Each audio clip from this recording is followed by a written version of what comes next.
ಇವತ್ತು ಬೇಕರಿ ಸ್ಟೈಲಲ್ಲಿ ಮಿನಿ ಕೋಡ್ಬಳೆ ಹೇಗೆ ಮಾಡೋದು ಅಂತ ಇದರಲ್ಲಿ ತೋರಿಸ್ಕೊಡ್ತಾ ಇದ್ದೀನಿ. ತುಂಬ ಕ್ರಿಸ್ಪಿಯಾಗಿ ಹಾಗೆ ಟೇಸ್ಟಿಯಾಗಿರೋಂತಹ ಮಿನಿ ಕೋಡ್ಬಳೆ ನೀವು ಟ್ರೈ ಮಾಡಿ. ಹಬ್ಬಕ್ಕೆ ಯಾವಾಗಲೂ ಬರೀ ಸ್ವೀಟೇ ಮಾಡ್ತಾ ಇರ್ತೀರಾ, ಹಾಗಾಗಿ ಈ ರೀತಿ ಸ್ವಲ್ಪ ಕ್ರಿಸ್ಪಿಯಾಗಿರೋ ಟೇಸ್ಟಿಯಾಗಿರೋ ಖಾರದ ಕೋಡ್ಬಳೆ ಮಾಡಿಕೊಂಡ್ರೆ ತುಂಬಾ ಚೆನ್ನಾಗಿರುತ್ತೆ.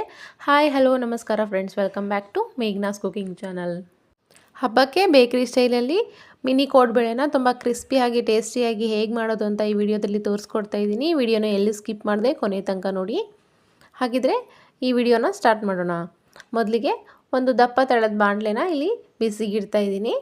ಬಾಣಲೆ ಬಿಸಿ ಆದ ನಂತರ ಈ ಗ್ಲಾಸ್ ಅಳತೆಯಲ್ಲಿ 1 ಗ್ಲಾಸ್ನಷ್ಟು ನೀರನ್ನ ಹಾಕ್ತಾಯಿದ್ದೀನಿ. ನಿಮಗಿನ್ನ ಜಾಸ್ತಿ ಬೇಕಂದರೆ ಜಾಸ್ತಿ ಗ್ಲಾಸಲ್ಲಿ ನೀರನ್ನ ಹಾಕ್ಕೊಳ್ಬಹುದು. ಈ ಅಳತೆಯಲ್ಲಿ ನೋಡಿಕೊಂಡು ನೀವು ಎಷ್ಟು ಕ್ವಾಂಟಿಟಿಲಿ ತೊಗೊತೀರೋ ಅಷ್ಟು ಪ್ರಮಾಣನ ಎಲ್ಲ ಐಟಮ್ಸ್ನ ಹೆಚ್ಚಿಗೆ ಮಾಡ್ಕೊಳ್ಳಿ. ಇದಕ್ಕೆ ಒಂದು ಅರ್ಧ ಟೇಬಲ್ ಸ್ಪೂನಷ್ಟು ತುಪ್ಪ, ಅರ್ಧ ಟೇಬಲ್ ಸ್ಪೂನಷ್ಟು ಬಿಳಿ ಎಳ್ಳನ್ನ ಹಾಕ್ತಾಯಿದ್ದೀನಿ. ಹಾಗೆ ಒಂದು ಅರ್ಧ ಟೇಬಲ್ ಸ್ಪೂನಷ್ಟು ಓಂಕಾಳು ಅಂದರೆ ಅಜ್ವೈನನ್ನು ಕೈಯಿಂದ ಸ್ವಲ್ಪ ತಿಕ್ಬಿಟ್ಟು ಹೀಗೆ ಹಾಕ್ತಾಯಿದ್ದೀನಿ. ಹಾಗೆ ಒಂದು 1/4 ಟೇಬಲ್ ಸ್ಪೂನಷ್ಟು ಅರಿಶಿನ ಪುಡಿ, ಅರ್ಧ ಟೇಬಲ್ ಸ್ಪೂನಷ್ಟು ಅಚ್ಚ ಖಾರದ ಪುಡಿ. ನಾನಿಲ್ಲಿ ಖಾರ ಜಾಸ್ತಿ ಬಳಸ್ತಾ ಇಲ್ಲ, ಸ್ವಲ್ಪ ರುಚಿಗೆ ತಕ್ಕಷ್ಟು ಉಪ್ಪನ್ನ ಹಾಕಿಬಿಟ್ಟು ಕ್ರಿಸ್ಪಿನೆಸ್ಗೆ ಹಾಗೆ ಟೇಸ್ಟಿಗೆ ಅಂತ ಸ್ವಲ್ಪ ಹಿಂಗನ್ನ ಬಳಸ್ತಾ ಇದ್ದೀನಿ. ಇದು ಚೆನ್ನಾಗಿ ಕುದಿ ಬರಬೇಕು. ಹಾಕಿರೋ ಮಸಾಲೆ ಎಲ್ಲ ಮಿಕ್ಸ್ ಆಗಲಿ ಅಂತ ಒಂದು ಸಾರಿ ಚೆನ್ನಾಗಿ ಕೈ ಆಡಿಸ್ಕೊಳ್ಳಿ. ಚೆನ್ನಾಗಿ ಇದು ಬಾಯ್ಲ್ ಆಗಬೇಕು.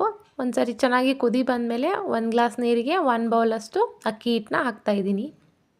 ನೀವು 2 ಗ್ಲಾಸು 3 ಗ್ಲಾಸ್ ಹಾಕಿದ್ರೆ ಎಷ್ಟು ಗ್ಲಾಸಲ್ಲಿ ನೀರನ್ನ ಹಾಕ್ತಿರ್ತೀರೋ ಅಷ್ಟು ಗ್ಲಾಸಲ್ಲಿ ಅಕ್ಕಿ ಹಿಟ್ಟನ್ನ ತೊಗೋಬೇಕು. ಹಾಗೆ ಇಲ್ಲಿ 2ರಿಂದ 3 ಸ್ಪೂನಷ್ಟು ಚಿರೋಟಿ ರವೆ ಅಂದರೆ ನಾವು ಕೇಸರಿ ಬಾತು ಮಾಡೋಕ್ಕೆಲ್ಲ ಬಳಸ್ತೀವಲ್ಲ ಆ ರವೆನ ಹಾಕ್ತಾಯಿದ್ದೀನಿ. ತುಂಬಾ ಕ್ರಿಸ್ಪಿಯಾಗಿ ಚೆನ್ನಾಗಿ ಬರ್ತವೆ. ಈ ರೀತಿ ಒಂದು 2 ನಿಮಿಷ ಹಾಗೇ ಕುದಿಲಿಕ್ಕೆ ಬಿಡಬೇಕು. 2 ನಿಮಿಷ ಆದ ನಂತರ 1 ಸ್ಪೂನ್ ಸಹಾಯದಿಂದ ಚೆನ್ನಾಗಿ ಮಿಕ್ಸ್ ಮಾಡ್ಕೋಬೇಕು. ನಾನು ಜೀರಿಗೆ ಹಾಕೋದನ್ನ ಮರೆತುಬಿಟ್ಟಿದ್ದೆ, ಹಾಗಾಗಿ ಹಿಟ್ಟನ್ನ ಕಲಸಿದ ಮೇಲೆ 1 ಟೇಬಲ್ ಸ್ಪೂನಷ್ಟು ಜೀರಿಗೆ ಹಾಕ್ತಾಯಿದ್ದೀನಿ. ಮತ್ತು ಒಂದು ಪಾತ್ರೆನ ತೊಗೊಂಡ್ಬಿಟ್ಟು ಈ ಪಾತ್ರೆಗೆ ಅಕ್ಕಿ ಹಿಟ್ಟಿನ ಮಿಕ್ಸ್ನ ಹಾಕ್ಬಿಟ್ಟು 1-2 ನಿಮಿಷ ಆರಲಿಕ್ಕೆ ಬಿಡಬೇಕು. ನಾವು ಹಬ್ಬದಲ್ಲಿ ಯಾವಾಗಲೂ ಸ್ವೀಟ್ಗೆ ಕಾನ್ಸಂಟ್ರೇಟ್ ಜಾಸ್ತಿ ಮಾಡ್ತೀವಿ. ಬರೀ ಸ್ವೀಟ್ನೇ ಮಾಡಿ ನೈವೇದ್ಯ ಮಾಡೋದು, ಪ್ರಸಾದ ಕೊಡೋದು ಅಂತ ಮಾಡ್ತೀವಿ. ಹೀಗೆ ಖಾರ ಐಟಮ್ಸು ಈ ಥರ ಕುರ್ಕುಲ್ ತಿಂಡಿ ಇದ್ದರೆ ಸ್ವೀಟ್ ಜೊತೆ ಈ ಥರ ಸ್ನ್ಯಾಕ್ಸ್ ಥರ ತುಂಬಾ ಚೆನ್ನಾಗಿರುತ್ತೆ. ಈ ಕ್ರಿಸ್ಪಿಯಾಗಿರೋ ಕೋಡ್ಬಳೆ ಸೂಪರಾಗಿರುತ್ತೆ ಸ್ವೀಟ್ ಜೊತೆ ಕಾಂಬಿನೇಷನ್ ಆಗಿ.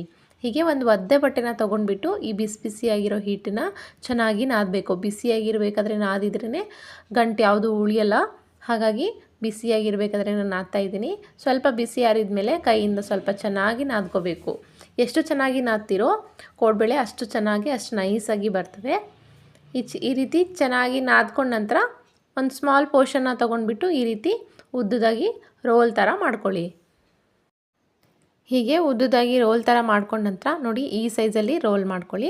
ಹಾಗೆ ಒಂದು ಬೆರಳಿಗೆ ಹೀಗೆ ಸುತ್ಕೊಂಡ್ಬಿಟ್ಟು ಬೇಕರಿ ಸ್ಟೈಲಲ್ಲಿ ಬೇಕಾದರೆ ಮಿನಿ ಕೋಡ್ಬಳೆ ಬೇಕಾದರೆ ಇದೇ ಸೈಜಲ್ಲಿ ಮಾಡ್ಕೊಳ್ಳಿ.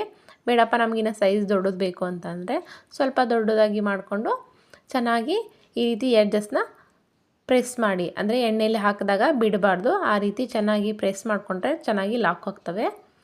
ನೋಡಿ ಬೇಕರಿ ಸ್ಟೈಲಲ್ಲಿ ಆದರೆ ಈ ರೀತಿ ಮಿನಿ ಕೋಡ್ಬಳೆ ಸೂಪರಾಗಿರುತ್ತೆ. ನಿಮ್ಗೆ ಯಾವ ಸೈಜಲ್ಲಿ ಬೇಕೋ ಆ ಸೈಜಲ್ಲೂ ಬೇಕಾದರೂ ಮಾಡ್ಕೋಬೋದು. ನಾನು ಹೀಗೆ ಎಲ್ಲ ಕೋಡ್ಬಳೆನೂ ರೆಡಿ ಮಾಡಿಕೊಂಡು ಒಂದು ಪ್ಲೇಟಲ್ಲಿ ಸೈಡಿಗೆ ಎತ್ತಿಡ್ತಾಯಿದ್ದೀನಿ. ಹಾಗೆ ಎಣ್ಣೆನ ಕಾಯಕ್ಕೆ ಇಟ್ಟಿದ್ದೆ. ಎಣ್ಣೆ ಬಿಸಿ ಆದ ನಂತರ ಮಾಡಿಟ್ಟಿರೋ ಕೋಡ್ಬಳೆನ ಒಂದೊಂದಾಗೆ ಎಣ್ಣೆಯಲ್ಲಿ ಬಿಡ್ತಾಯಿದ್ದೀನಿ. ಎಣ್ಣೆನ ಮೊದಲು ಹೈ ಫ್ಲೇಮಲ್ಲಿ ಇಟ್ಕೊಂಡ್ಬಿಟ್ಟು ಚೆನ್ನಾಗಿ ಕಾಯಿಸ್ಬಿಟ್ಟು ನಂತರ ಮೀಡಿಯಮ್ ಫ್ಲೇಮಲ್ಲಿ ಇಟ್ಕೊಂಡು ಈ ಕೋಡ್ಬಳೆನ ಒಂದೊಂದಾಗಿ ಬಿಟ್ಟು ಒಂದು 3ರಿಂದ 4 ನಿಮಿಷ ಸಣ್ಣ ಉರಿಲಿ ಫ್ರೈ ಮಾಡಬೇಕು. ಡೀಪ್ ಫ್ರೈ ಒಂದು ಸೈಡ್ ಡೀಪ್ ಫ್ರೈ ಆದಮೇಲೆ ಮತ್ತೆ ತಿರುವು ಹಾಕೊಂಡ್ಬಿಟ್ಟು ಮತ್ತೆ 1ರಿಂದ 2 ನಿಮಿಷ ಚೆನ್ನಾಗಿ ಡೀಪ್ ಫ್ರೈ ಮಾಡಿಕೊಂಡ್ರೆ ಈ ಬಬಲ್ಸ್ ಎಲ್ಲ ಅಂದರೆ ಈ ಗುಳ್ಳೆಗಳು ಬರ್ತಾ ಇದ್ದಾವಲ್ಲ ಇವೆಲ್ಲ ಕಡಿಮೆ ಆಗ್ತವೆ. ಇವೆಲ್ಲ ಕಡಿಮೆ ಆದಮೇಲೆ ಕೋಡ್ಬಳೆ ಚೆನ್ನಾಗಿ ಕ್ರಿಸ್ಪಿಯಾಗಿ ಬೆಂದಿದ್ದೇವೆ ಅಂತ ನಮಗೆ ಗೊತ್ತಾಗುತ್ತೆ. ನೋಡಿ ಈ ರೀತಿ ಬಂದ ಮೇಲೇ ಅಂದರೆ ಗುಳ್ಳೆಗಳೆಲ್ಲ ಕಡಿಮೆ ಆದಮೇಲೆ ನಾವು ಎಣ್ಣೆಯಿಂದ ಕೋಡ್ಬಳೆನ ಆಚೆ ತೆಗಿಬೇಕು. ಇವಾಗ ಪರ್ಫೆಕ್ಟಾಗಿರೋ ಬೇಕರಿ ಸ್ಟೈಲಲ್ಲಿ ಮಿನಿ ಕೋಡ್ಬಳೆ ರೆಡಿಯಾಗಿದ್ದಾವೆ. ನಿಮಗೂ ಈ ರೆಸಿಪಿ ಇಷ್ಟ ಆಗಿದೆ ಅನ್ಕೋತೀನಿ. ಇಷ್ಟವಾದರೆ ಲೈಕ್ ಮಾಡಿ, ಶೇರ್ ಮಾಡಿ, ಸಬ್ಸ್ಕ್ರೈಬ್ ಮಾಡಿ. ಹಾಗೆ ಪಕ್ಕದಲ್ಲಿರೋ ಬೆಲ್ ಐಕನ್ನ ಪ್ರೆಸ್ ಮಾಡಿ. ವಿಡಿಯೋನ ಎಲ್ಲೂ ಸ್ಕಿಪ್ ಮಾಡದೆ ಕೊನೆ ತನಕ ನೋಡಿದ್ದಕ್ಕೆ ಧನ್ಯವಾದಗಳು. ಹೀಗೆ ನಮ್ಮ ಚಾನಲ್ಗೆ ಸಪೋರ್ಟ್ ಮಾಡ್ತಾಯಿರಿ. ಇನ್ನಷ್ಟು ಹೊಸ ವಿಡಿಯೋಗಳಿಗಾಗಿ ಕಮೆಂಟ್ ಮಾಡಿ ತಿಳಿಸಿ. ಈ ಹೊಸ ಥರ ವಿಡಿಯೋಗಳಿಗೆ ಕಾಯ್ತಾನೇ ಇರಿ. ನಾನು ಅಪ್ಲೋಡ್ ಮಾಡ್ತಾನೆ ಇರ್ತೀನಿ, ನೀವು ವೀಕ್ಷಿಸ್ತಾನೇ ಇರಿ. Thanks for watching. Keep watching. ಧನ್ಯವಾದಗಳು.